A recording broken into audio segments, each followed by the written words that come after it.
अमित जी, वैसे तो आपके 11 साल की सरकार में बहुत अचीवमेंट्स हैं, पर मैं कुछ चीज़ों पे बात करना चाहूँगा। वैसे तो बहुत समय लग जाएगा, सब पे बात करेंगे। धारा 370 को ख़त्म करना, इसके पीछे कुछ बताएं, कैसे ये हुआ, कैसे संभव हुआ, मोदी जी का क्या रोल था? आपकी देखिए बहुत भाई, अहम भूमिका कैसे थी। हुआ तो पूरी दुनिया जानती जी है।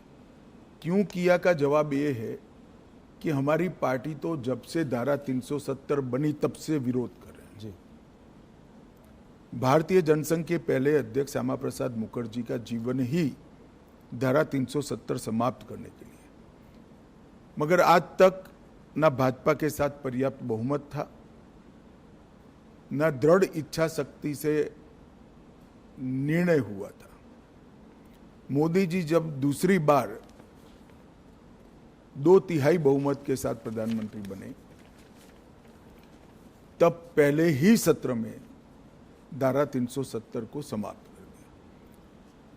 और मैं मानता हूं मोदी सरकार के 11 साल में देश को सुरक्षित करने के लिए, आतंकवाद को कंट्रोल करने के लिए और दुनिया भर में कश्मीर हमारा है ये संदेश भेजने के लिए नरेंद्र मोदी जी का ये कदम बहुत महत्वपूर्ण है और कई सदियों तक देश की जनता इसको याद करेगी।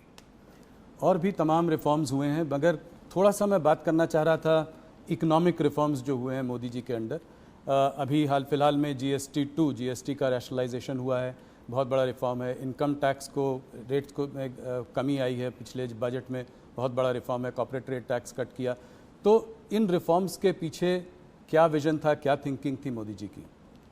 देखिए, आप जीएसटी के अभी हुए सुधार के बारे में मैं बाद में बात करूंगा। जीएसटी की चर्चा कांग्रेस की सरकार थी तब से होती थी। श्री चिदम्बरम वित्त मंत्री थे तब भी हुई, श्री प्रणब मुखर्जी वित्त मंत्री थे तब भी हुई। कई बार कांग्रेस से गुमराह कर रही है कि ये तो हमारा आइडिया है। ठीक है भाई, आपका आइडिया है तो इंप्लीमेंट क्यों नहीं हुआ? राज्य विरोध करते थे। राज्य विरोध किस चीज का करते थे? राज्य विरोध जिस चीज का करते थे वो चीज देश की जनता को समझनी चाहिए। सभी को मालूम था कि जीएसटी आने से राज्यों के रिसोर्सेस में एक प्रकार का रिजार्व होगा, कमी आएगी। वो कमी की भरपाई के लिए उस वक्त राज्य केंद्र से गारंटी मांगते थे, जो कांग्रेस ने नहीं दी, राज्यों ने सहमति नहीं दी और जीएसटी के रिफॉर्म नहीं हुए। नरेंद्र मोदी जी प्रधानमंत्री बने, उन्होंने ये गारंटी दे दी।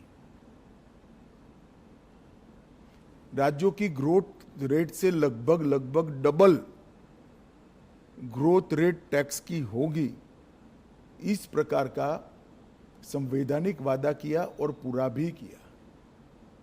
सभी राज्यों को इस नवंबर तक पैसा जाएगा। जी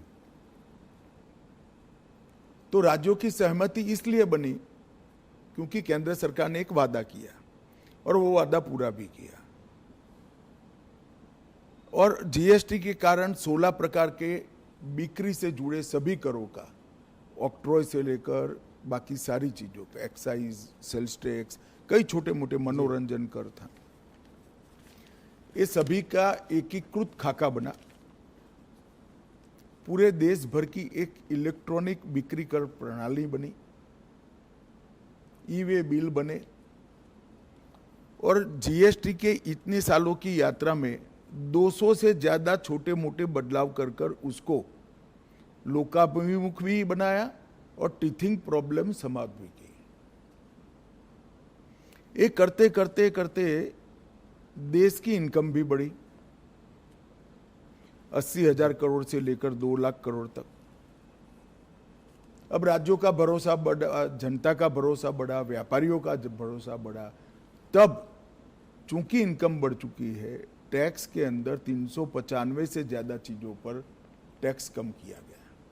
ढेर सारी चीज जो रोजमर्रा के उपयोग की है, इसमें 0% किया या 5% किया। कुछ सेक्टर विशेष को, जिससे देश की निकास को एक्सपोर्ट को फायदा हो सकता है, उसमें भी एक वैज्ञानिक जीएसटी का दर रखकर निकास को ही प्रोत्साहन दिया।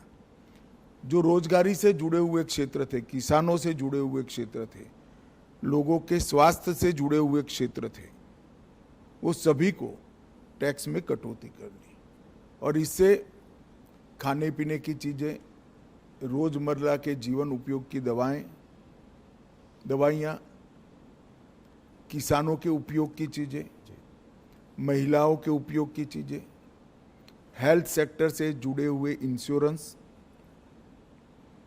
अब व्हीकल एक प्रकार से रिक्वायरमेंट बन चुका है, चाहे 2 व्हीलर हो चाहे 4 व्हीलर हो, वो सभी में टैक्स की कटौती हुई। ढेर सारी चीजों में इस जीएसटी रिफॉर्म से फायदा होने वाला है। मैं मानता हूं ये बहुत बड़ा कदम है और इससे जनता का भरोसा बढ़ा है कि अगर हम टैक्स भरकर सरकार की नेट को बड़ा करते हैं तो सरकार टैक्स की कटौती कर कर फायदा जनता को ही पहुंचाएगी। और ये भरोसा आज़ादी से अब तक अदृश्य था, पहली बार वो दिखाई पड़ता है कि कोई भी सरकार अपने बढ़े हुए टैक्स को ये कहकर प्रोत्साहित करेगी कि भाई आप टैक्स भर रहे हो तो अब हम टैक्स कम करेंगे, तो ज्यादा से ज्यादा लोग टैक्स की नेट में भी आएंगे। मुझे विश्वास है इनकम भी कम नहीं होगी, इन्वेस्टमेंट बढ़ेगा, इन्वेस्टमेंट बढ़ेगा, बाजार में एक प्रकार से तेजी भी आएगी और लोगों को सस्ता भी मिलेगा और यहाँ उत्पादन की गतिविधियां भी बढ़ेगी और देश की निकास भी बढ़ेगी। एक तो मल्टी डायमेंशनल,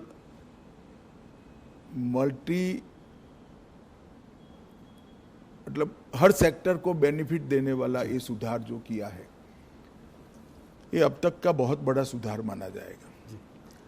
आप लोगों को पिछले 11 सालों में कभी कभी टफ सिचुएशन से भी गुजरना पड़ा है, कठोर निर्णय लेने पड़े हैं, बालाकोट में एयर स्ट्राइक, अभी हाल में ऑपरेशन सिंदूर, तो क्या मैसेज भेज रहे हैं आप इससे? मोदी जी दुनिया को क्या मैसेज भेज रहे हैं? बालाकोट और ऑपरेशन सिंदूर की तो मैं बाद में बात करूंगा। सबसे पहले सबसे कठोर परिस्थिति थी जिसमें मैं मानता हूं कि दुनिया में सबसे सफल होकर मोदी जी के नेतृत्व में देश निकला है, वो कोरोना का काल था। जी। पूरी दुनिया में आज सब लोग स्वीकार करते हैं कि कोरोना का भारत का प्रबंधन सबसे अच्छा था। इसके कारणों का जब एनालिसिस करते हैं तो दिखाई पड़ता है कि कई सारे देशों में कोरोना के खिलाफ सरकारें लड़ती थी। भारत में कोरोना के खिलाफ केंद्र सरकार, राज्य सरकार और जनता तीनों लड़ते थे और ये मूड बनाने के लिए मोदी जी ने ढेर सारे व्यंग सहे, ढेर सारी अवहेलना सही, ढेर सारे ताने भी सहे। कोई कहता था कि थाली बजाने से कोरोना नहीं जाता, कोई कहता था दिया जलाने से कोरोना नहीं जाता था, कोई कहता था जनता कर्फ्यू कर कर क्या निकाल लोगे।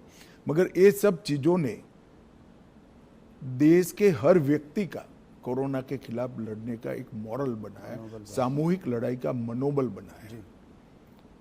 और फिर सबसे पहले वैक्सीन के लिए टीम गठित करना, इसको समय समय पर प्रोत्साहित करना, दुनिया में सबके साथ ही कमोबेश हमारा वैक्सीन बन गया। और सबसे बड़ी बात टेक्नोलॉजी का उपयोग करके 140 करोड़ लोगों का वैक्सीनेशन करना और इसकी रिसीट पहुंचा देना, ये बहुत बड़ा काम है। और कोरोना के दूसरे हमला जब हुआ तब मुझे मालूम है अचानक ऑक्सीजन की कमी देश में होने लगी। कंजम्पशन से 4 गुना ज्यादा ऑक्सीजन चाहिए था। दुनिया भर से सिलेंडर, ऑक्सीजन कहाँ से मिल सकता है वहाँ से लाना और लोगों तक पहुँचाना, ये काम अहर्निश हुआ। जनता ने भी देखा, जनता ने भी सराहा, दुनिया भर ने भी सराहा है। इससे ज़्यादा टफ स्थिति हो नहीं सकती। कई सारी पार्टियों की सरकार को एक साथ लेकर, पार्लियामेंट से पंचायत तक पूरे तंत्र को एक साथ लेकर, 140 करोड़ की जनता को एक साथ लेकर ये लड़ाई लड़ना, मैं मानता हूँ बहुत बड़ी सिद्धि है नेतृत्व की।